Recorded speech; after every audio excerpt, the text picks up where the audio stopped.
Բարի ցելիքո եղբայրներ ջան, եկեք շարունակենք Հռոմեացիս 11-րդ գլխի 1-ից 10 համարներում շնորհքի ընտրության պես մնացորդի աստվածաբանությունը։ Ձայնագրության մեջ առաջինը մենք տեսանք, որ առաջի ճշմարտությունը, որը վերաբերվում է մնացորդին, մնացորդը մտնում է եկեղեցի։ Երկրորդ ճշմարտությունը, մնացորդը պահպանվում է Աստծո շնորհքով, եւ առաքյալը զարգացնում է այս հատվածը։ Տեսեք, ընդհանուր Հռոմեացիս թղթի գլխավոր նպատակը այն հանդիսանում է ճշմարիտ ավետարանը, որտեղ առաջի գլխում առաքյալը շեշտում է, որ ես ամոթ չեմ համարում ավետարանը, որտեղ նա է Աստծո զորությունը փրկելու ամեն հավատացողին, եւ հեթանոսի եւ հրեային։ Հիմա եկեղեցում ուղված նամակի մեջ, որպեսզի խեղաթյուրումներ չլինի, որտեղ երրորդ արգումենտը, որ հարցադրում էր անում ում կդիրը, սա էր. արդյոք Աստված ուխտի շրջանակում ստացած իր ժողովուրդը, նախորոք ընտրած այդ ժողովուրդը անհնազանդության եւ անկման պատճառով մերժեց եւ հիմա փոխարինեց եկեղեցիով։ Թեմա առաքյալը 11-րդ գլուխ սկսում այս հարցադրումով. Արդ ասում եմ, միթե Աստված դեն գցեց իր ժողովուրդը, այստեղ ժողովուրդ հասկացողությունը չի վերաբերվում եկեղեցուն։ Ժողովուրդ հասկացողությունը վերաբերվում է Իսրայելին, որովհետեւ առաքյալը խոսում է Աստծո ընտրության մասին եւ ընդհանրապես Աստծո ընտրության եւ ընտրության շնորհքի հիմք լինելու մասին։ Այսինքն առաքյալը զարգացնում է, որ Աստծո ընտրությունը երբեք չի կարա չեզոքանա կամ Աստծո ընտրությունը չի կարա զղջա։ Աստված երբեք չի զղջում իր ընտրության համար, որքանով էլ այդ ժողովուրդը գտնվում է ընդհանուր Աստծուն հակառակ process-ի մեջ։ Հիմա շատ կարևոր է մենք հասկանանք սա, որովհետև նախորդ մենք արդեն խոսել ենք, որ ընդհանուր Իսրայել հասկացողության մեջ առաքյալը առանձնացնում է մնացորդ ընկալում, այսինքն եթե մենք ասում ենք այսօր արդյոք իրական Իսրայելը հանդիսանում է եկեղեցին, իսկ Հակոբի սերունդը Իսրայելը այն խորհրդանիշ է, առաքյալն ասում է ոչ, իրական Իսրայելը ոչ թե Հակոբի սերունդն էր ամբողջ, այլ իրական Իսրայելը այն մնացորդն էր, եւ ինքը հատված է բերում Եղիա մարգարեից, 3-րդ թագարացից, նախորդ ձայնագրության մեջ խոսեցինք, որտեղ ցույց է տալիս, որ 7000 հոգի Աստված պահպանեց, այդտեղ ոչ թե եկեղեցուց, այլ արդեն Իսրայելից, եւ այդ 5 կտակարանի Իսրայելի այդ շրջանում, 5 ուխտի շրջանում Աստված նույնպես խոսում է մնացորդի մասին։ Հիմա ուրիշ բան, որ մեր այս դարաշրջանում այդ շնորհքով ընտրված այդ մնացորդը մտնում է եկեղեցի, բայց Եղիայի ժամանակ եկեղեցի գոյություն չուներ, բայց նույնպես կար շնորհքով ընտրված մնացորդ։ Այսինքն առաքյալ այս աստվածաբանությունն է զարգացնում, որ Աստված միշտ պահպանում է իր ժողովուրդը եւ իր ժողովուրդը իրական ժողովուրդը Աստծո հանդիսանում է շնորհքով ընտրված մնացորդը։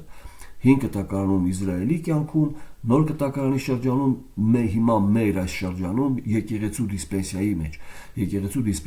մեջ, այսինքն նրանք մտնում են եկեղեցի, սա առաջինն է։ Հիմա երկրորդ առաքյալը, որպեսզի առավել զարգացնի եւ զորացնի հասկացողությունը շնորհքի ընտրության պես մնացորդի, անդրադառնում այդ մնացորդին, ցույց տալով, որ այդ մնացորդը ընտրվում է շնորհքով։ Եվ այստեղ ամենակարևոր ուսուցումն է, որ առաքյալն ուզում անդրադառնանք մի քիչ սրանք։ Տեսեք, հարց մենք տանք, որտեղ մեր նախորդ ձայնագրության մեջ մենք տեսանք, որ առաքյալը առաջ է քաշում մի այնպիսի շրջան Իսրայելի կյանքում, որ շատ թեժ է, այսինքն ամբողջ ժողովուրդը կռապաշտության մեջ է, բռնած թագավորից, եւ տեսեք, այդ շրջանում է, որ Եղիան դեպրեսիա ունի, եւ դեպրեսիայի պատճառը մենք ասենք, որ հանդիսանում է Աստծո հանդեպ նախանձավորությունը, որտեղ Եղիան ասում է, ես տեսա, որ որևէ մեկը բոլոր ժողովուրդը քեզ թողել է։ Եվ Աստված այդտեղ է ասում, որ Եղիա, ես ինձ համար պահել եմ 7000 հոգի։ Հիմա Եղիայի հարցադրումը գալիս է իր տեսանկյունից, իր դիտարկումից, ինչպես այսօր անձերը կարան ասեն, տեսեք, Աստված մերժեց Իսրայելը, որովհետև Իսրայելը չընտրեց Քրիստոսին, այսինքն ընկան գայթակղության քարի վրա, բայց Աստված ասում է, սիրելիներս, Իսրայելը չի մերժել Քրիստոսին, Իսրայել հասկացողությունը վերաբերվում է մնացորդին, իսկ մնացորդը ընդունել է եւ ինքը առաջի արգումենտ ասում է ես էլ եմ այդ մնացորդից, տեսեք, ես էլ եմ, որտեղ ասում է միթե Աստված դենեցեց իր ժողովուրդը քավլիցի, որտեղ ես էլ իսրայելացի եմ, Աբրահամի սերունդից, Բենյամինի ցեղից։ Ինչի է ինքը շեշտում Աբրահամի սերունդից, Բենյամինի ցեղից, ցույց տալով, որ դա եկեղեցին չի, դա ֆիզիկական էթնիկ իսրայելացին է, բայց մնացորդ հասկացությունով, այսինքն Պողոս առաքյալը զարգացնում է այս եւ հակադրվում այն սկզբունքին, որ եկեղեցին փոխարինել է Իսրայելին։ Ոչ, Իսրայելը մնում է Իսրայել, բայց իրական Իսրայելը Իսրայելի մնացորդն է եւ այս շրջանում մնացորդը մտնում է ուղղակի եկեղեցի, հեթանոսներից նաեւ մնացորդ, որ ընտրվում են Աստծո շնորհքով։ Հիմա այս միտքը զարգացնելու հետ մեկտեղ առաքյալը առավել խորացնելու է ընտրության սկզբունքը, ինչի, որովհետեւ այն որ մարդը որոշ առումով պարծանք կունենա փրկության առումով կապված է, ինչպես արդեն մենք ասենք, կա սխալ ուսուցում, որ Աստված կանուխ նախորոք տեսնում է եւ տեսնելով մարդու հավատքը նրան ընտրում է։ Հիմա առաքյալը չեզոքացնում է այս սկզբունքը, ցույց տալով, որ ոչ թե Աստված տեսնում է եւ քո կարողությունը եւ ընտրում է ըստ քո կարողության, այլ ընտրում է հենց ընտրությունը կապված է Աստծո շնորհքից, ոչ թե շնորհքով փրկությունն է, այլ շնորհքով արդեն իսկ աշխարհի ստեղծելուց առաջ ընտրությունն է շնորհքով։ Ինչա նշանակում շնորհքով եւ առաքյալը միտքն զարգացնելու։ Շնորհքով նշանակում է ոչ մարդու կարողությունից,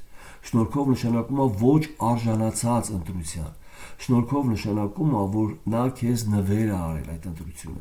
Այսինքն, եթե լիներ մեր կարողությունից լիներ ընտրություն, այդ ժամանակ չէր լինի շնորհք։ Դա համար ինքը 5 համարում առավել խորացնում է այս սկզբունքը, քանի որ 4 համարում խոսում է Եղիայի պարագայի մասին եւ ասում է ես ինձ համար պահել եմ, եթե հարցադրում անենք, ինչպես այդ մնացորդը, ինչպես այդ իսրայելցիները մտան այդ մնացորդի մեջ, հարցադրումը Աստված պահեց։ Աստված ասում 4-րդ համարը, բայց Աստվածային падգամն ինչ է ասում, ինչ է ասում Աստված Եղիային, երբ որ Եղիան ասում է Տեր, այլ ոչ ոք չկա, Իսրայելը քեզ թողեց, ինչ է ասում Աստված, ուշադիր, բայց Աստվածային падգամը 4-րդ համարում ասում է նրան 7000 մարդ, ուշադիր լսեք բառը, թողեցի ինձ համար, չի ասում 7000 մարդ մաքուր մնացին, ես նրանց ընտրեցի, 7000 մարդ ես պահեցի ինձ համար ես պահել եմ, այսինքն այստեղ եթե հարցադրում անենք ինչպես նրանք ինչ արեցին, որ նրանք մտան այդ մնացորդի մեջ, պատասխանն է ոչինչ, Աստված նրանց պահեց։ Եվ այդ Աստծո շնորհքով ընտրությունը պահելը ի վերջո արտահայտվեց գործերով, որ նրանք չերկրպագեցին Բաղին եւ ծունը չդրեցին եւ չհամբուրեցին։ Այսինքն այստեղ պետք է շատ կարևոր սկզբունք տեսնենք ուսուցման։ Եվ հիմա ավելի խորը, որպեսզի սա ավելի հաստատվի, որպեսզի մենք տեսնենք, որ սա Աստծո խոսքն ասում, 5 համարը ուղղակի կնիք է դնում սրա վրա։ Դրա համար ինչ է ասում։ Տեսեք 4-րդ համարը ասում է, բայց Աստվածային падգամն ինչ է ասում։ 7000 մարդ թողի ինձ համար, որ Բաղին ծունը չդրին։ Եթե միայն սա լիներ, մենք ասենք դե այդ մարդիկ երևի ծունկ չեն դրել Բաղին, Աստված էլ իրենց պահել է, բայց ուշադիր նայեք։ Հետևի 5 համարում ինչ ասում։ Հենց այսպես էլ այս ժամանակում շնորհքի ընտրության պես մի մնացորդ եղավ։ Շնորհքի ընտրության պես, ոչ թե շնորհքով փրկված, այլ շնորհքով ընտրված մնացորդ։ Ինչ է նշանակում շնորհքով ընտրված։ Այդ ընտրությունը կապ չունի իրենց հատկությունների, իրենց հավատքի հետ։ Այն Աստծուց նվեր է։ Նրանք արժանի չէին, որ Աստված իրենց ընտրեր։ Աստված ընտրեց նրանց։ Այսինքն այս միտքն է զարգացնում եւ արդեն 6 համարում արդեն մեզ բացատրում է, թե ինչ է նշանակում շնորհք եւ ինչ է նշանակում գործեր, եւ եթե որևէ մեկ մարդկային նշուլ կարողություն լինի, չեզոքանում է շնորհքը, դրա համար ինքն 6 համարում ասում, բայց եթե շնորհքով էլ գործերից չէ, ապա թե ոչ շնորհքը շնորհք չի լինի։ Եթե մի միավոր մարդկային ջանք լիներ ընտրության համար, այսինքն մի միավոր Աստված տեսներ, որ մարդը ունի կարողություն եւ ըստ այդ կարողության ընտրեր, արդեն ընտրությունը չէր լինի շնորհքով, կլիներ գործերից, մարդու կարողությունից։ Այս աստվածաբանությունն է զարգացնում, դրա համար առաքյալը ցույց է տալիս, որ ընդհանուր առմամբ որևէ մեկ նշուլ Աստված թույլ չի տալի, որ մարդու փրկության առումով մարդը երկնքում ունենա պարծանք։ Այսինքն չլինի տարբերություն, որ գիտեք, երկնքում որն է պատճառը, որ նրանք հայտնվեցին երկինք սխալ ուսուցման։ Պատճառը նա է, որ մեկը գտնվեց իմաստուն, իսկ մյուսը գտնվեց անմիտ։ Մեկը ունեցավ հավատք, իսկ մյուսը չունեցավ հավատք։ Տեսեք, իրականում արդարը, որ բոլորը գնան դատապարտության, որտեղ որևէ մեկը չունի հավատք առ Աստված։ Որևէ մեկը չունի, բայց սխալ կլինի ասել, որ երկնքում գտնվողը իր հավատքի շնորհիվ է մտել երկինք։ Երկնքում գտնվողը Աստծո շնորհքով է մտել երկինք։ Իհարկե այդ շնորհքն է տվել նրան այդ հավատքը, որով մտել է երկինք, բայց այդ հավատքը իր կարողությունը չի,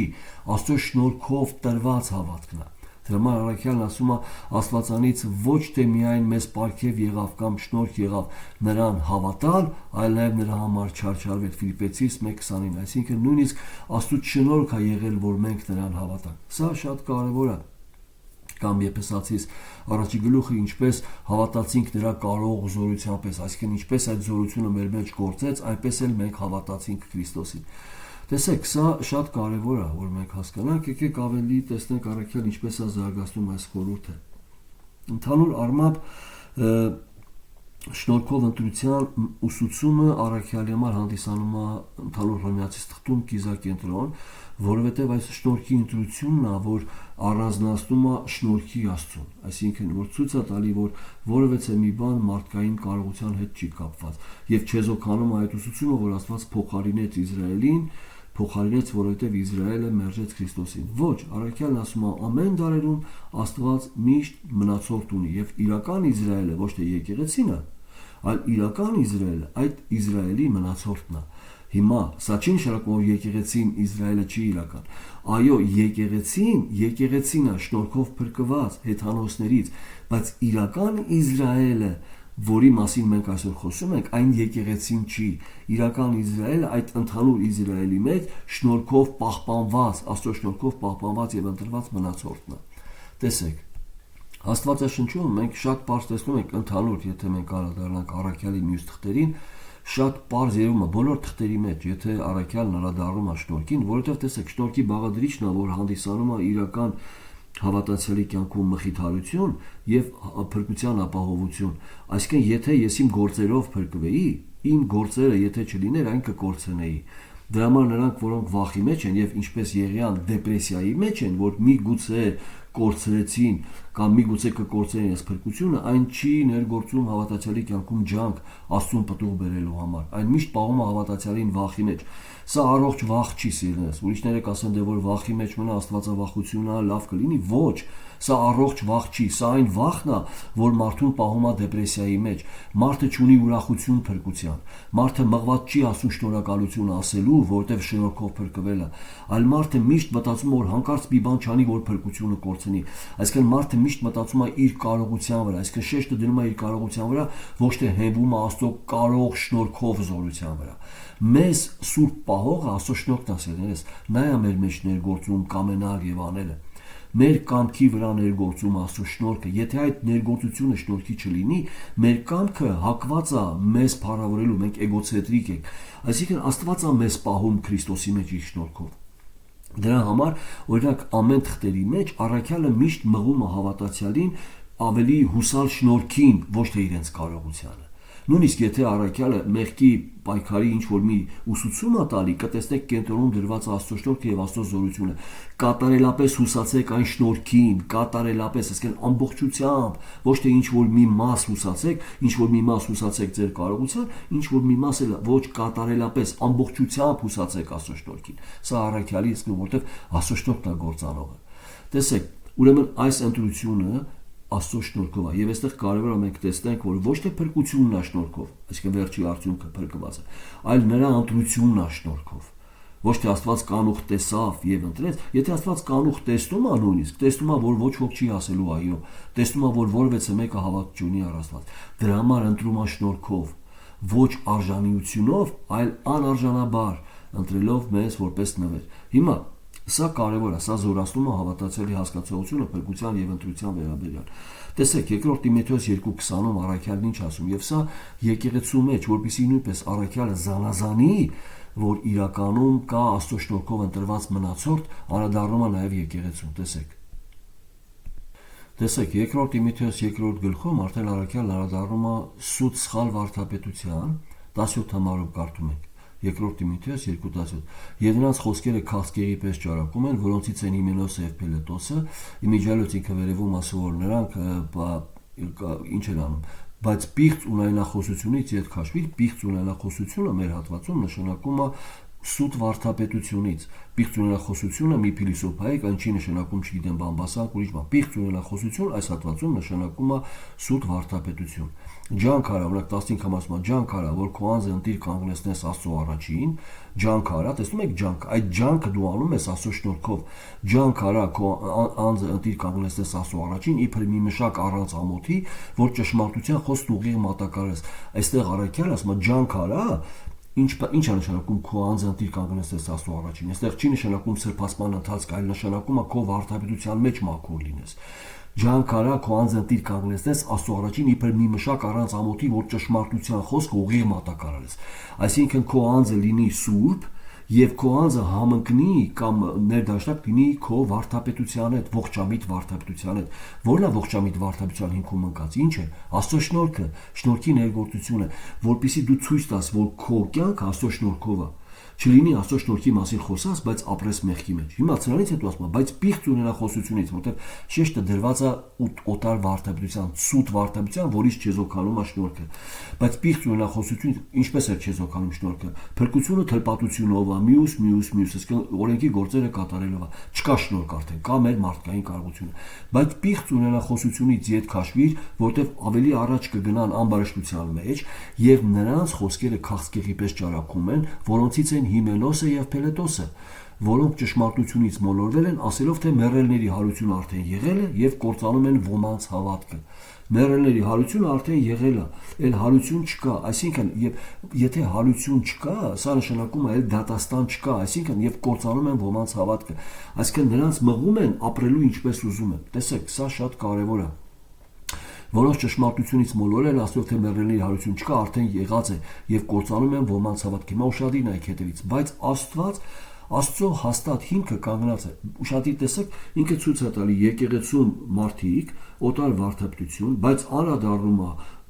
Տիմոթեոսին, ասելով որ դու ջանք արա, որ վարդապետության մեջ լինես անարատ եւ քո վարդապետությունը համընկնի քո կյանքին եւ անմիջապես ասում է բայց Աստծո հաստատ հիմքը կանգնած է։ Աստծո հաստատ հիմքը, տեսնում եք գնաց հիմքին, ընտրությանը, բայց Աստծո հաստատ հիմքը, այն հաստատ հիմք է։ Այն հիմք չէ տատանվող, որ կարա ընկնի եւ կորցնի փրկությունը կամ ընտրությունը չեզոքանա, այն հաստատ հիմք է, տեսնում եք, բայց Աստծո հաստատ հիմքը կանգնած է եւ այս կնիքը ունի եւ այսպիսի մի կնիկ ունի, ինչպիսի կնիկ, ինչպես առաքյալը կնքեց նաեւ 11:5 համարում, չէ, եւ այսպես էլ այս ժամանակում մի շնորհքի ընտրության պես մնացորդ եղավ կամ հաստատ կանգնած է։ Հիմա տեսեք, ինչ ասում, բայց Աստծո հաստատ հիմքը կանգնած է եւ այս կնիկ ունի, ինչ կնիկ ունի, թե Տերը ճանաչում է նրանց, որ իրենն են։ Տերը ընտրել է նրանց, ճանաչում է նրանց։ Այս նույն բառն է պրոգինոսկո հասկացողության, բայց ճանաչում է նրանց, որ իրենն են։ Տերը ընտրել է նրանց։ Եվ Տերը ճանաչում է նրանց, որ իրենն են, եւ հետևանքը տեսեք։ Եվ թե ետ կենա անիրավությունից այն ամենը, որ Քրիստոսի անունը կանչում է։ Այսինքն նրանք, որոնք իրականում ընտրություն ունեն, Աստծո շնորհքով ընտրված են, նրանց մեջ ներգործում Աստծո շնորհքը, նրանք ետ են կենում չարությունից, նրանք ետ են կենում ամեն անիրավությունից, նրանք ունեն այդ կարողությունը, որտեղ վերստին ծնունդ ունեն։ Տեսեք, սա շատ կարևոր է, եւ անմիջապես անդրադառնում է շնորհքի ընտրության պես մնացորդի հետ, բայց մի մեծ տան մեջ ոչ միայն ոսկեղեն եւ արծաթևեն անոթներ կան։ Մի մեծ տան մեջ այն անդրադառնում է եկեղեցուն, փրկվածներին, եւ ասում է այդ եկեղեցում, այդ մեծ տան մեջ, այդ ընտանիքի մեջ ոչ միայն ասում է կան ոսկեղեն եւ արծաթևեն անոթներ, այլ փայտե հողեր, կան որ պատվի համար են եւ կան որ անարգության համար են,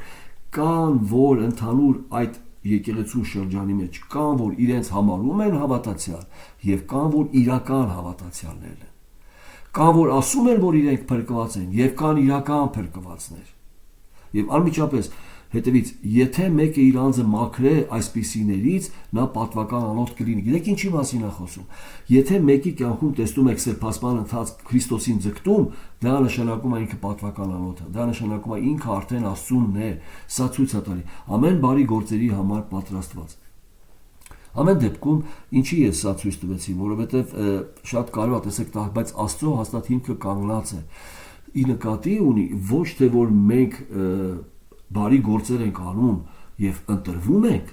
այլ մենք ընտրվել ենք եւ արդյունքում այդ ընտրության արդյունքում առաջ գալի բարի գործերը։ Եթե Աստծո շնորհքը մեր կյանքում չի ներգործում, բարի գործեր դուք չեք տեսնի։ Իսկ Աստծո շնորհքը միշտ ներգործում է շնորհքով ընտրվածների կյանքում։ Այդ սրա մասին է խոսքը։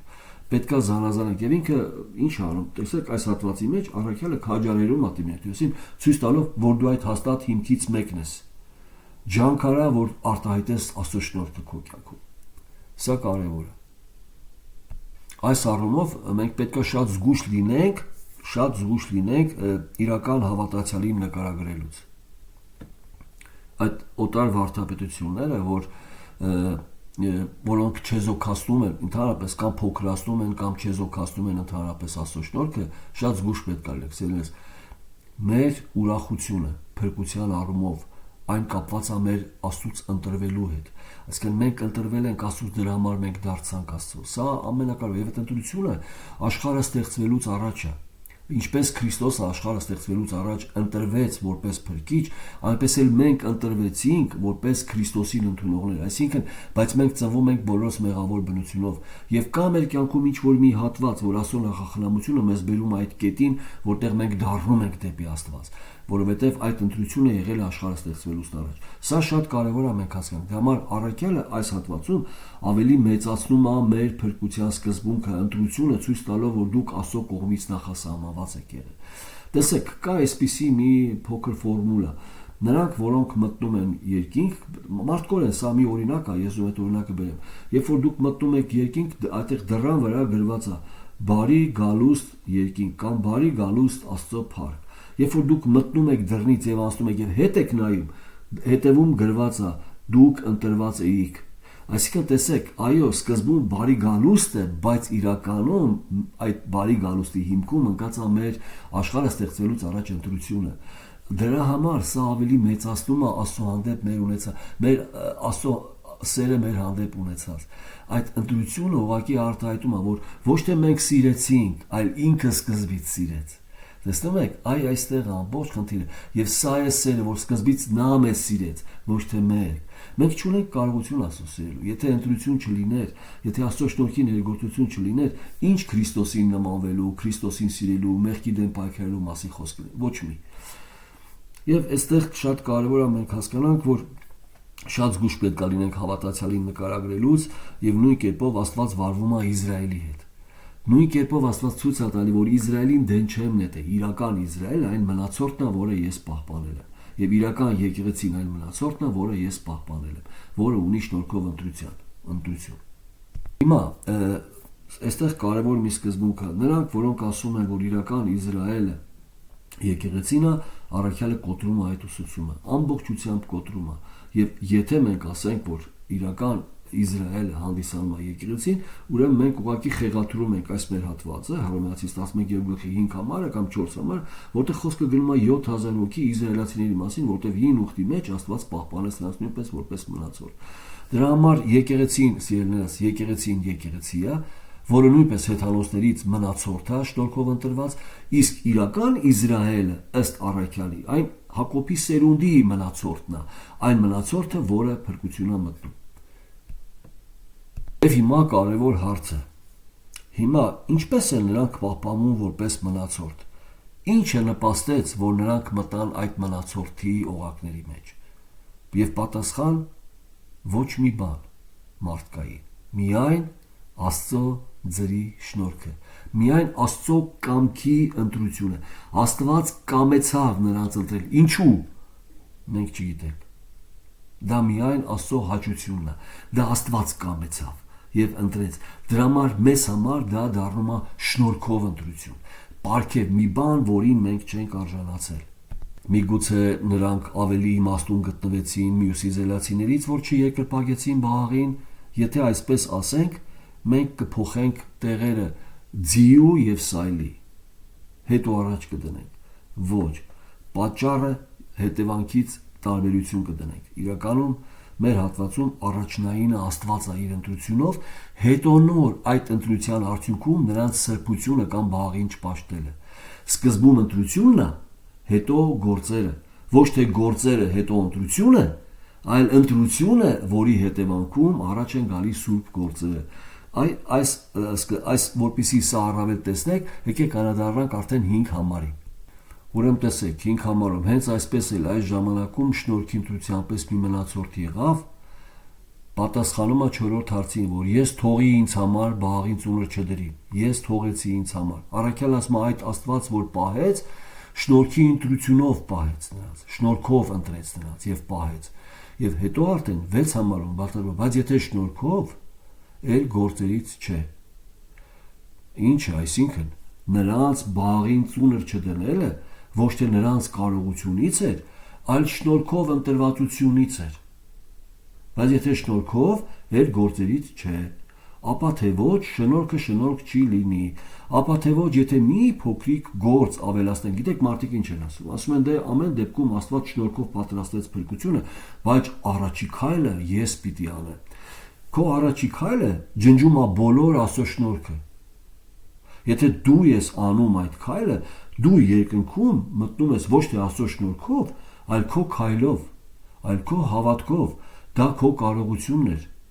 Այսինքն, ինչքան էլ դու ասես 99% Աստծո շնորհքն արեց, բայց 1% իմ քայլը կա, քո այդ մի քայլը ուղղակի ջնջում է ամբողջ շնորհք հասկացողությունը։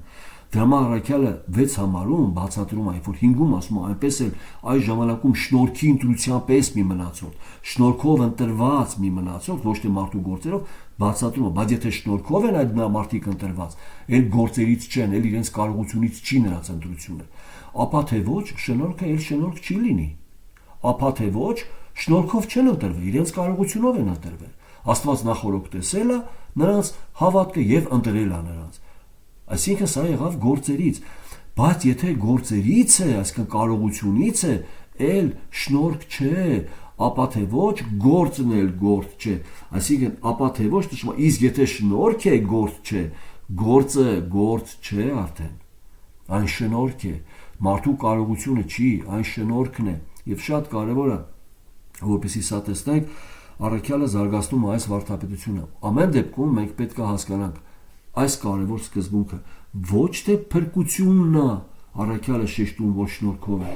այլ ընտրությունը նրանց փրկության համար, արդեն իսկ շնորհքով է, որտեղ սխալ վարդապետության հիմքում սա էր ընկած։ Իսկ միգուցե Իսրայելը մերժեց Աստծուն եւ մենք հավատք ունեցանք, ընտրեցինք, մենք փրկվեցինք, ինքը 11-րդ վերջի հատվածներում շեշտելու է, որ դու մի պարծեցի քո հավատքով, որտեղ եթե Աստված մերժեց նրան եւ շնորհքով քեզ պարգևեց հավատք եւ քեզ տնկեց այդ ձիթենու վրա, եթե պարծենաս, քեզ էլ կարա պոկի, ինչի, որտեղ ինքը շեշտել է, որ Իսրայելի կուրությունը մասամբ եւ ժամանակի համար էր, որպիսի քեզ բերի եւ տնկի, որպես վայրի թզենու ճուղ քեզ տնկի բունի վրա, բունը դա որն է, բունը դա Իսրայելն է, Աբրահամի այն ուխտն է, որի վրա դու մասնակից եղար, եւ սա եղավ Աստծո շնորհքով։ Այսինքն այստեղ է, որ երբ որ դու պարծենում ես Իսրայելացու դեմ, առաքյալ ասում է՝ մի պարծեցի Իսրայելացու դեմ, մի պարծեցի իրական ծառի բունի ճյուղերի դեմ, մի պարծեցի, ինչի, որտեվ դու եթե պարծենում ես, նշանակում է քո կարողությունն ես առաջ բերել, բայց իրականում դու շնորհքով ես տնկվել, ոչ թե քո կարողությունով։ Իհարկե ինքը շեշտում է հավատքով, բայց այդ հավատքը Աստծո շնորհքի բաղադրիչն է։ Այդ հավատքը Տերը քեզ տվեց, որ տնկվես, ոչ թե դա քո կարողությունն է, դա համար ասում եմ մի պարտեցի։ Եթե դա լիներ քո կարողությունը, առաքյալը կասեր ուղղակի պարտեցեք, ապրեք դուք իսրայելացիներ անհավատության մեջ անգամ, իսկ դուք հավատացիք, ապրեք դուք ոչ։ Առաքյալն ասում է մի պարտեցի նրանց դեմ։ Դա Աստված ուղղակի իր ծրագրի մեջ նրանց մերժեց, ինչի մերժեց։ Նրանք այո հոժար կամքով Աստծուն չընտրեցին, մերժեցին Քրիստոսին հոժար կամքով, որտեղ դատապարտողները գնում են արդարությամբ։ Մենք էլ եթե Աստված մեր մեջ չներգործեր, մենք էլ էինք մերժողներ, բայց մեզ շնորհքով բերեց հավատքի եւ տնկեց։ Այսինքն, տեսեք, այստեղ խնդիրը ինչի մեջ է։ Նրանք, որոնք ընկան, արդարությամբ ընկան, բայց նրանք, որոնք փրկվեցին, ոչ թե արդարությամբ փրկվեցին, այլ Աստծո շնորհքով եւ ողորմությունով փրկվեցին։ Այստեղ ամբողջ խնդիրը, որ ուզում եմ տեսնեք։ Տեսեք, սիրելիս, մենք ընտրում ենք նախագահ, ընտրում ենք падգամավորներ, չէ՞։ Մեր ընտրությունը կապված է տեսնելով նրանց վարքը, տեսնելով նրանց խոստումները, տեսնելով նրանց գործերը, նրանց հատկությունները, մենք ընտրում ենք։ Աստծո ընտրությունը ուտիլիտար չի եւ պրագմատիկ չի։ Աստված չի ասում, այս մարդը ընտրեմ ինչ պիտի անի, հələ մի հատ ապագան նայեմ, հա ծեր այս մարդուն ընտրեմ ինչ պիտի շատ մի հոգու Քրիստոսի մասին խոսա։ Չէ, այս երիտասարդին ընտրեմ, պես ինչ ջանքով է, չկա այդպիսի բան։ Աստված չի նայում մեր կարողության, որտեղ մենք չունենք կարողություն։ Ըստ Աստծո տեսանկյունի չունենք։ Դրա համար Աստված ընտրում է իր կամքի հաճության պես, այսինքն Աստծո ընտրությունը կախված չի մեր հատկություններից, մեր հատկությունների արտահայտություններից, այն կապված է միայն եւ միայն Աստծո կամքից եւ ցանկությունից։ Դրա համար այն հանդիսանում է շնորհքով ընտրություն, այսինքն մի բան, որին մենք չենք արժանանում, մի բան, որ մեզ պիտի չտրվեր, ինքը մեզ դա նվիրում է այդ ընտրությունը։ Սա ոչ թե Աստված ընտրում է, այսինքն մարդու ընտրության հիմքում ընկած չի մարդու հատկությունը, կարողությունը, սրտի վիճակը, որոշումները, կամքը, ոչ, այլ միայն եւ միայն անարժանաբար Աստծո ողորմությունը։ Դրա համար, երբ որ մենք անդրադառնում ենք 9-րդ գլխի 16 համարում, ջնջում է բոլոր այս հասկացողությունը, ոչ թե կամեցողից եւ ջանք անողից, այլ Աստվածանից, որ ողորմում է։ Ինքը երբ է ասում, երբ որ ասում Աստված Եսավին մերժեց, Հակոբին ընտրեց, համար ասում դեռ բարի գործեր չարած, այսինքն ուշադիր եք, ոչ թե կամեցողից կամ ջանք անողից, այլ, այսինքն տեսեք հակաթեզիսը, այլ Աստվածանից, որ ողորմում է, Աստծուց, ոչ թե քո ջանքից եւ կարողությունից եւ կամեցողությունից, այլ Աստծուց, որ ողորմում է, շնորհքով։ Հիմա ուշադիրն է, սա շատ կարևոր է, որովհետև այստեղ չի ասում եւ շնորհքով եւ գործերով, ասում է եթե շնորհքով, այլ գործերից չի, ինքը հակաթեզիս է բերում, չի ներկայացնում գործերը եւ շնորհքը, չի ասում դե շնորհքը կա, բայց քո գործերը մի տոկոսը պետք է, որ այդ շնորհքը քո կյանքում կիրառվի։ Ոչ, ասում է եթե դուք շնորհքին ավելացնեք մի փոքրիկ տոկոս գործ, շնորհքը չեզոքացնում եք, վերանում է չեզ շնորհք հասկացողությունը։ Դա համար պիտի չլինի որևէ մեկ նշուն գործ, ամբողջությամբ պիտի լինի Աստծո շնորհքը, փրկության եւ ընտրության հարցում։ Սա Աստծո պատգամն է։ Այսինքն եթե Աստված նախորոք տեսներ եւ տեսներ մեր հավատքը, դա կլիներ կամեցողից եւ ջանք անողից, ոչ թե Աստծուց, որ ողորմում է։ Կամ կամեցողից եւ ջանք անողից եւ նաեւ Աստծուց, որ կողորմի, տեսնելով քո կամքը եւ ջանքը։ Ոչ, Առաքյալն ասում է, ոչ թե կամեցողից եւ ջանք անողից, ուշադիր եղեք, ոչ թե, այլ Աստվածանից, որ ողորմում է։ Նույն պարագան մեր հատվածում հենց այսպես էլ այս ժամանակում շնորհքի ընտրության պես մի մնացորդ եղավ։ Երբ է ինքը խոսում շնորհքի ընտրության մասին, երբ որ ասում է Աստված պահեց 7000 հոգի, որպեսզի մենք հասկանանք, որ այդ 7000 հոգին պահված են Աստծո շնորհքով, ոչ թե իրենց սրբությունով, ասում է հենց այսպես էլ այս ժամանակում շնորհքի ընտրության պես, շնորհքով ընտրված մնացորդ մնաց։ Եվ անմիջապես, բայց եթե շնորհքով, այլ գործերից չի։ Իսկ եթե գործերը շնորհք չի, շնորհքը շնորհք չի լինի։ Իսկ եթե շնորհք, ապա գործը գործ չի։ Ուրեմն շատ կարևոր սկզբունք։ Մենք տեսեք մի քանի անգամ կրկնվում ենք, ուրեմն 9-րդ գլխի 16 համարը եւ 11-րդ գլխի 5 համարը ոչ թե կամեցողից եւ ջանքանողից այլ Աստվածանից, որ ողորմում է, կամ 15 համարը հենց այսպես էլ այս ժամանակում շնորհքի ընտրության պես մի մնացորդ, սա Պողոս Առաքյալի Հռոմեացիս թղթի շնորհքի հասկացողության կիզակենտրոնն է, որովհետև երբ որ ինքը խոսում է շնորհքի մասին, մյուս գլուխներում ինքը բացատրում է ինչ է շնորհք, այն որևէ մեկ մարդկային գործունեություն չի ընդգրկում իր մեջ։ Շնորհք դա նշանակում է ձրի, ամբողջությամբ ձրի։ Եվ հիմա ինքը անդրադառնում է ոչ թե փրկության շնորհքով, այլ ընտրությունը շնորհքով։ Այսինքն տարավ ավելի աշխարհի ստեղծվելուց առաջ Աստված իր շնորհքով ընտրեց ձեզ։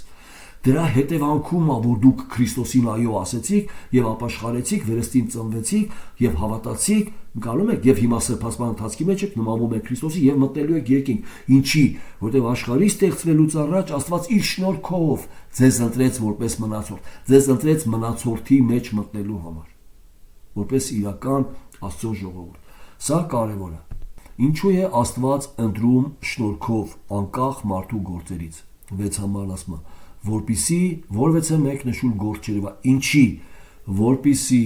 մենք հասկանանք, տեսեք ինքը արդեն այդ հիմքը բերում է, Աստծո փրկության ծրագրի հիմքում ինչ դեր ընկած, հիշում եք, Աստծո փառքը։ Ինչ է նշանակում Աստծո փառք։ Աստծո բոլոր հատկությունները, այն հատկությունները, որ Աստված ուզում է, որ իր հայտնությունով ժողովուրդը ճանաչի իրեն։ Որն է դա։ Ամենակարևոր հատկությունը մարդասիրություն, ողորմություն, շնորհք։ Եթե մենք վերցնենք միայն արդարությունը Աստծո որպես հատկություն, այսինքն որը բերում է դատապարտության արդարությունը, որտեղ չկա անձ, որ դա արդար է, բոլորը ըստ Աստծո արդարության տեսանկյունի բոլորը դատապարտված են։ Չկա բարի, մեկն էլ չկա։ Եթե բերենք այս սկզբունքին միայն արդարությունը, Աստծո փառքը չի երևա փրկության մեջ։ Աստծո փառքը դա իր բոլոր կարևոր հատկություններն են, որով մենք տեսնում ենք ով է Աստված։ Եվ փրկությունը Աստծո փառքի համար անպայման ընդգրկում է իր մեջ շնորհքը, դրա համար առաքյալը կարևոր տեղատալի կիզակետրոնը դնում շնորհք հասկացողության, որովհետեւ մեկ մարդկային ջանք չկա։ Եթե լիներ, շնորհքը կչեզոքանար Աստծո փառքը, այսինքն չէր երևա փրկության մեջ Աստծո փառքը, կերևար մարդկային փառքը, կարողությունը եւ գործերը։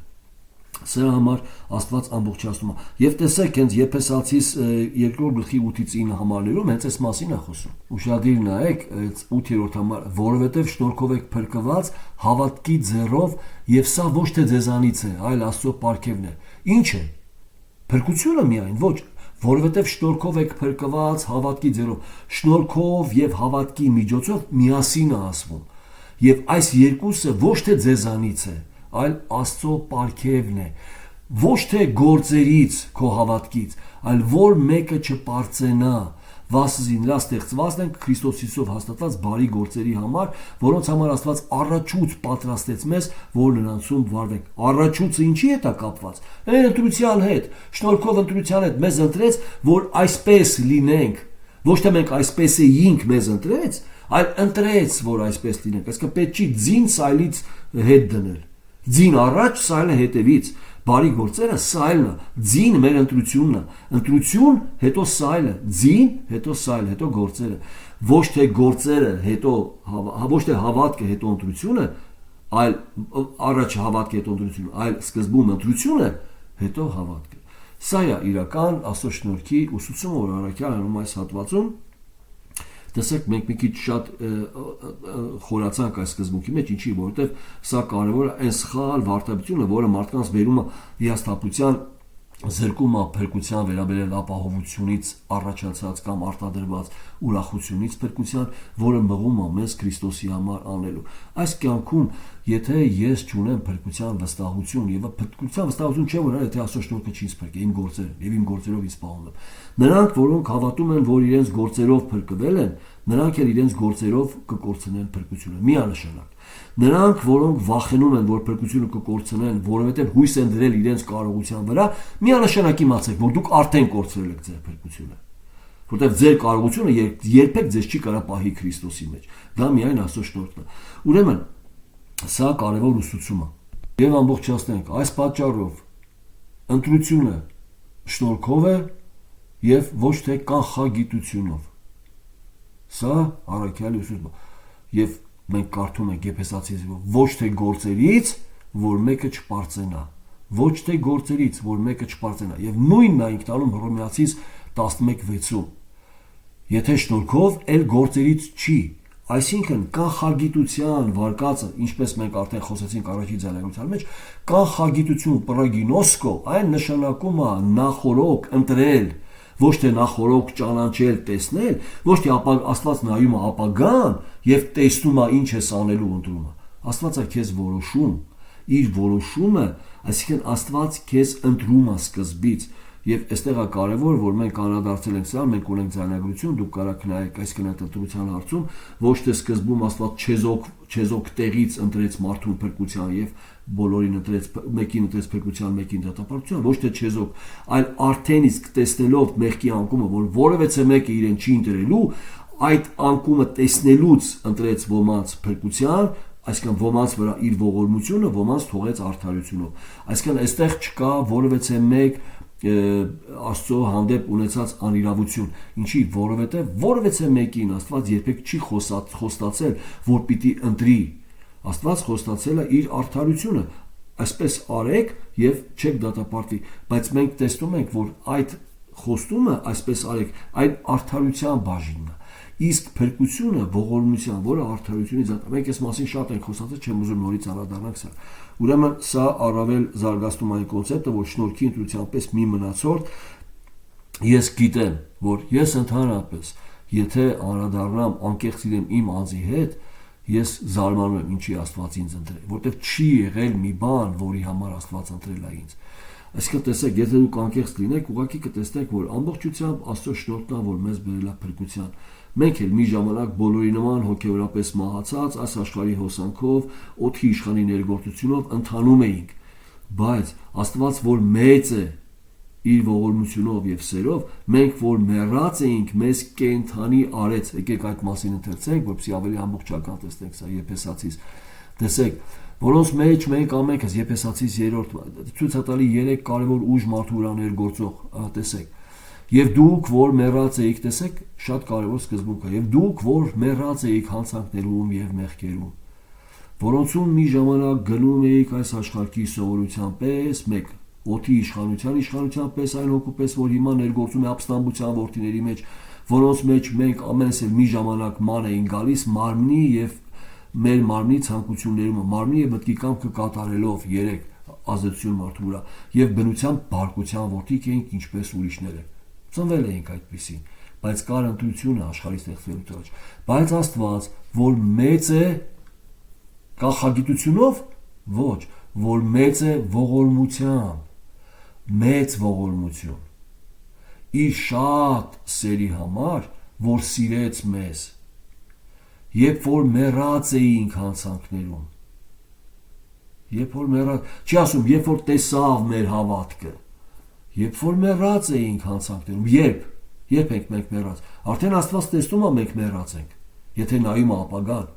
մեղքի անկումից, այսինքն տեսեք, երբ որ մեռած էինք հանցանքներում, մեզ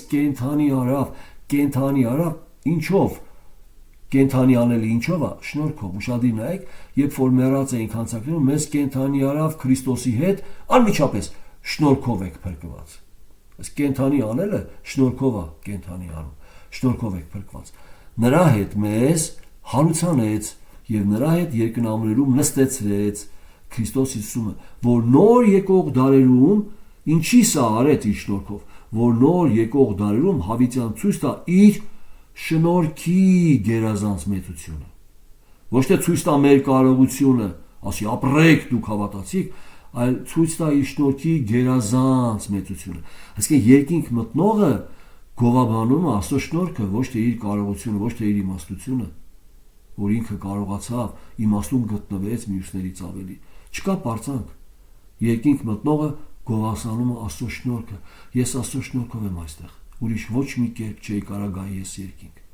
Սա ամենակարևորը, նրա հետ մեզ հարուստ, նրա հետ ներկնավորել նստեցրեց Քրիստոսը, որ նոր եկող դարերում հավիտյան ցույց տա իր շնորհքի գերազանց մեծությունը Քրիստոս Հիսուսի մեր վրա ցույց տված քաղցրությունով, Քրիստոսով մեզ քաշեց, հիշում եք Հիսուսի խոսքերը, հիշում եք Հովանու ավետարանում ինչ խոսքեր կա։ Հայր, որ դու նրանց տվեցիր ինձ, ես պահեցի, նրանք որ քոնեին, ինքը զանազանում է, այսինքն նրանք որ քոնն էին ինձ տվեցիր եւ ես եկա քո կամքը կատարելու եւ պահեցի նրանց, եւ ես հավիտենական կյանք կտամ նրանց վերջի օրը։ Սա ինչ է ցույց տալի։ Սա ցույց է տալի, որ մեր ընտրությունը, մեր փրկությունը, մեր սրբությունը եւ մեր Աստծո փառք մտնելը միայն Աստծո շնորհքն է։ Դրա համար մենք դրված ենք գովելու նրա շնորհքի գերազանց մեծությունը։ Մյուս մեր ձայնագրության մեջ մենք կանդրադառնանք երրորդ կարևոր ճշմարտության փրկության վերաբերյալ, ընտրված մնացորդը ստացավ արդարություն։ Մեր հետագա հատվածն է, եթե դուք նայեք, ասում են նրանք, որ փնտրում էին, չստացան, միայն ընտրվածները ստացան։ Եվ այստեղ խոսքը վերաբերվում է Աստծով արդարության, որով այն Քրիստոսի արդարությունը, որ մեր վրա համարվեց, որով ընտրված շնորհքով ընտրված անձը մտնում է երկինք։ Մյուս ձայնագրության մեջ կանդրադառնանք մնացորդի այս երրորդ ճշմարտության։ Ուրեմն մենք տեսնում ենք այս հատվածում Հռոմեացիս 11:1-10 3 կարևոր ճշմարտություն վերաբերվում է